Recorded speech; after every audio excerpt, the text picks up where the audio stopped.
और अब खबरों में आगे बढ़ते हैं। खबर है लखनऊ से। लोकसभा चुनाव में 60% वोट पाने के लिए बीजेपी की तैयारी शुरू हो चुकी है।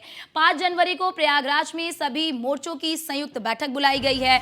बूथ जीतो तो चुनाव जीता, यानी कि बूथ अगर जीता तो चुनाव जीता अभियान पर काम करेगी बीजेपी की सरकार। उपलब्धियां के साथ, यानी कि जो उपलब्धियां हैं उनके साथ अनुच्छेद 370 को लेकर भी प्रचार करेगी। भारत संकल्प यात्रा के जरिए पहले से अभियान चला रही है बीजेपी, यानी कि विकसित भारत संकल्प यात्रा अभी चल रहा है कई बीजेपी शासित राज्यों में। और किस तरह से हमने देखा भी कि प्रधानमंत्री नरेंद्र मोदी ने ये आह्वान किया तमाम बीजेपी शासित राज्यों को कि वो अपने राज्य में भी विकसित भारत संकल्प यात्रा की जो गाड़ी है, जो मोदी की गारंटी की जो गाड़ी है, उसे जनता तक पहुंचाए ताकि जनता उससे लाभान्वित हो सके।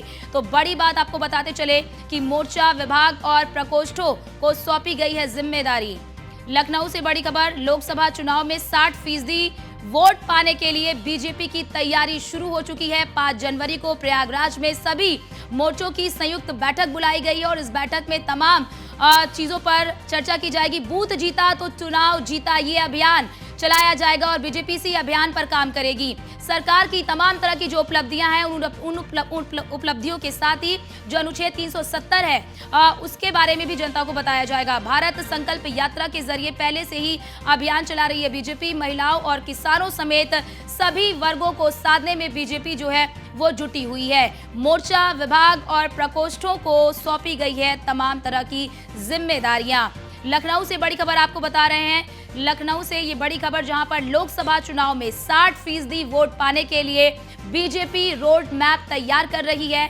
5 जनवरी को प्रयागराज में सभी मोर्चों की संयुक्त बैठक बुलाई गई है। बूथ जीता तो चुनाव जीता अभियान पर काम करेगी बीजेपी, क्योंकि बीजेपी की हमेशा से ये स्ट्रैटेजी रहती है कि बूथ स्तर पर कैसे मजबूती की जाए, कैसे बूथ स्तर पर कार्यकर्ताओं को मजबूत किया जाए। और इसी स्ट्रैटेजी से हमने देखा कि किस तरह से 3 राज्यों में बीजेपी ने प्रचंड बहुमत हासिल किया। और खास तौर से महिलाओं और किसानों समेत जो युवा वर्ग है उन्हें साधने की हमेशा से बीजेपी की कोशिश होती है कि 3 वर्ग को साधने के लिए तमाम तरह की योजनाएं भी चलाई जा रही है। उसमें किसान हो, महिला है, युवा है, ये 3 वर्ग जो है वो बेहद महत्वपूर्ण होते हैं।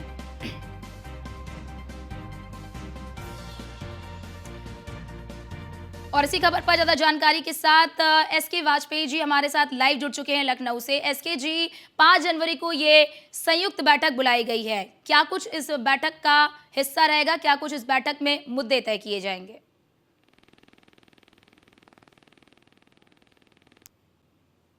लगातार कोशिश कर रही है कि जो विभिन्न वर्ग हैं उनको पार्टी के साथ जोड़ा जाए। खासतौर पर जो महिला है, किसान है, युवा है, उनको पार्टी का हिस्सा बनाया जाए। यही एक वजह है कि पूरे प्रदेश भर में अलग अलग तरीके के अभियान भारतीय जनता पार्टी की तरफ से लगातार चलाए जा रहे हैं।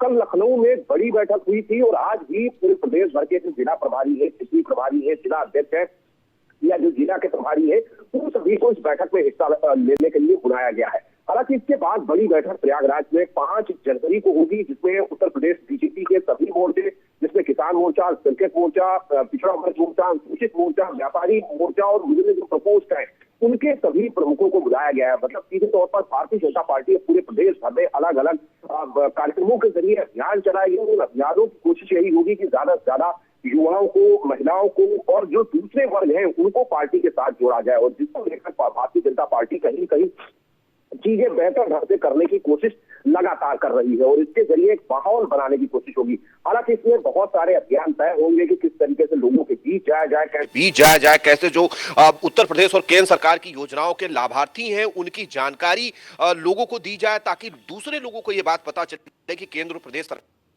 कितना लाभ। जी, आप हमारे साथ बने रहिए, आपके पास लौटते हैं।